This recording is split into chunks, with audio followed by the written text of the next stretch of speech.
Yes. Awesome. And then can you state your name, please? Ronald Moten. Awesome. Okay, so Dan mentioned that you direct the Anacostia Go-Go Museum, is that right? Founder. Founder, that's awesome. Could you talk a little bit about Yes, that? I founded Go-Go Museum in 2024 is when we officially opened. And I'm sorry. Excuse me. Founded the Go-Go Museum. We had a soft opening in 2024, and we officially opened in 2025. So we officially have been open for over a year now. The dream came 2009. I produced the Go-Go Awards at the Convention Center, Washington Convention Center, over 4,000 people. And that was the day we inducted Chuck Brown in the Go-Go Hall of Fame. And I was like, we have to do a Go-Go museum to preserve our history and culture, and also for it to gain the respect that we need, that's long overdue. So here we are. Awesome. Yeah, Dan had mentioned we were looking at some of the exhibits and pictures of people we had up on the side of the truck, and you had some interesting stories about some. Yeah, so one of my favorite stories about women on the truck was Maisha Rashad. And she was an angel. One of the interesting things about a lot of people in DC who are very popular and who have left a print, a legacy here. Marion Barry, he wasn't born here. He came here with SNCC out of college. Sugar Bear came here as a child at 2 years old. Chuck Brown came here at 8 years old. So those just, I tell people, you don't have to be born somewhere. It's about where your heart is when you get there, right? And Maisha, she's from Detroit.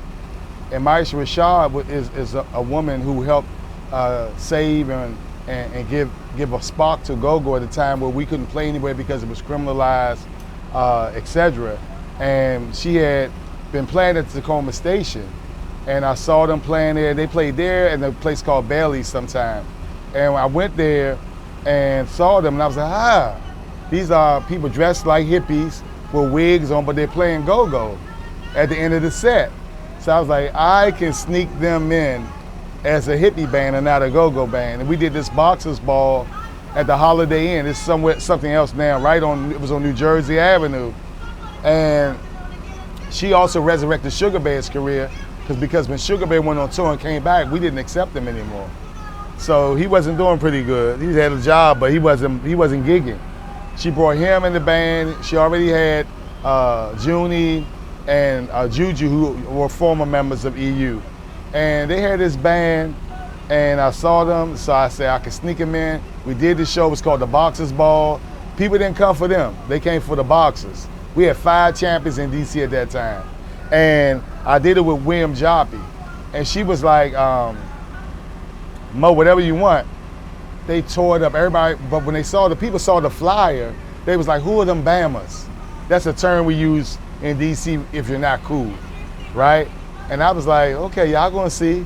They turned the show out, and after that, they would start playing 7 days a week in Washington, D.C., sometimes twice a day on the weekends.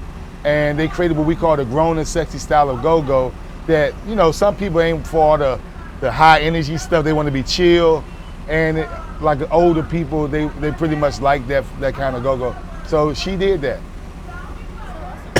What do you think was kind of so appealing to people, especially in DC, about go-go? I think about go-go? Well, go-go is the heartbeat of our city. If you go to New Orleans, the brass bands were created there. If you go to Memphis, you think about country and blues. If you go to New York, you think about hip hop. So we actually birthed it here. So that's what's special. There's not a lot of people who have their own music. You think of disco, you think of Chicago, Baltimore, So we have something special. We've done something that out of 50 states, right?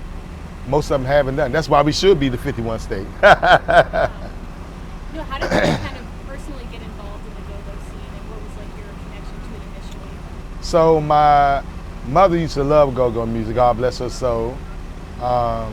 She recently passed. We're gonna be celebrating her life next week. Well, this coming week. But she used to play Trouble Funk. And I'll never forget, it sticks in my head when she was playing Drop the Bomb. And she's had this pioneer system. She would shut her doors to this blast of music. And then when I got older, it was the cooler thing to do. Everybody went to go-go, so you wanted to be a part of it. It was just part of the culture. And then one part of my life, I got in a little trouble. I went to prison and I came home around 1994, October 94. Then I was an organizer of the Million Man March in DC, a youth organizer. And during the Million Man March, I saw something. One, I saw over 1 million men come here, but people said it wasn't, and I was a part of the organizer. So I saw something in the beginning to the end when somebody said it couldn't happen. But that day of the march, it was cloudy outside, looked like it was gonna rain and everything. 6 in the morning, I was setting up because we were vending. The organization I was with, Ceasefire Don't Smoke, the brothers and sisters who brought me into the movement. We were setting up, and I watched the libation they did. And they started doing the libation, playing the drums, and then the sun came out. So from me being a part of something that people said wasn't gonna happen, to seeing the libation in the sky came, I knew the power of one, activism. Then I knew the power of our ancestors and music, etc. And so shortly after that, the control board comes in DC because Marion Barry was reelected, and then they take the music and trades out of the schools. So we doing this big protest down Thomas Square, where the control board office was, and we shut the whole block down. Children joined us from out the schools like they did in the 60s. And then after that, we would have go-go's at the headquarters against the will of the founder, because everybody who did go-go's, if you didn't stop, they was taking your license. We said the hell with them, we did it anyway. And that was my beginning of really, really embracing go-go at another level other than being a fan. So we gave young people somewhere to go. From that point on, I always be fighting for the history, to preserve the history, the music, and the culture, because I understood how important it was. Do you feel like go-go has always kind of been like intertwined with political activism? For the most part, yeah. Yeah, I mean, all music has. When you think about it, you know, you go back to Africa, if you go to the Caribbeans, I mean, you go to, you know, anywhere you go, it always has, right? And then when you come to DC, you think about Don't Mute DC, which I was a co-founder of. If you go and you think about the civil rights movement, the music was used, and it also was used in all the songs, the movement and all that, James Brown, everybody. But also in '63, the music, the DJs used the music on the radio to get the children how to move, how to protest, how to do whatever they were doing, to the point where it helped organize them to end segregation during the Children's March. When all of them went to prison, 6,300, they were organized through the music, right? So it's always been like that. So it's a very important with go-go. Same thing in DC. We've always had people, even before me, like Charles Stevenson and others, they did it in '87, you know, fighting the curfews and other things they had for go-go music, where they couldn't have the music playing there after a certain time. Yeah, why did those curfews exist? Why were they so like? There was a lot of violence at the go-go's. Around the drug, it wasn't around the go-go, because of drug wars that were going on. So people had problems with people, not all the time, but it might be an instant here and there, and the go-go would get the beef instead of dealing with the problem, which was the violence that was causing it, right? The go-go would get the drum would get criminalized, not the people committing the crimes. Are there ways you kind of feel like the go-go scene has like changed or evolved over time? Well, we've had our ups and downs. I think we're living in a high note right now because it became the official music of DC, which protects it to some point. It gets funding to it. So that's a great thing. That's all the questions I think I have, but was there anything else you kind of wanted I to was just share? gonna say something about, you know, Miss Mac. We call her our momager, because Miss Mac, you know, of course, manager of Rare Essence. She's way before her time. She had a recording studio they were building at the old, the Pepco plant in Anacostia. And she did things that men couldn't do.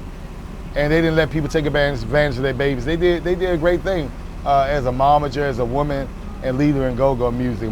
I told you about Maisha. Also, Carol Kirkendall was a good, I know her, great person. Her and Daryl Brooks writing is very popular. We had today.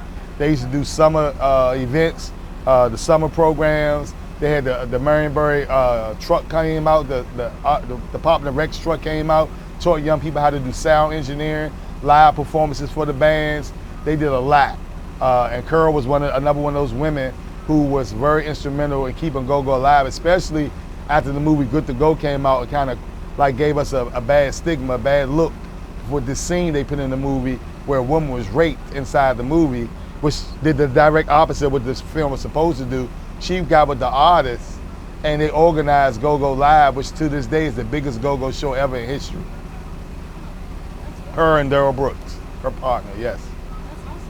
Any other stories you'd like to share? Nah, just, you know, we're in Anacostia and we're building. We're building with the museum, but we're also building to bring about change without erasing the people who were there when nobody wanted to be there. Yeah, are there any like hopes you have for the future of the museum, or like things you're trying to do? Well, our future goal is to expand it later and do artist housing with the museum, go up. Because we own 3 buildings right there.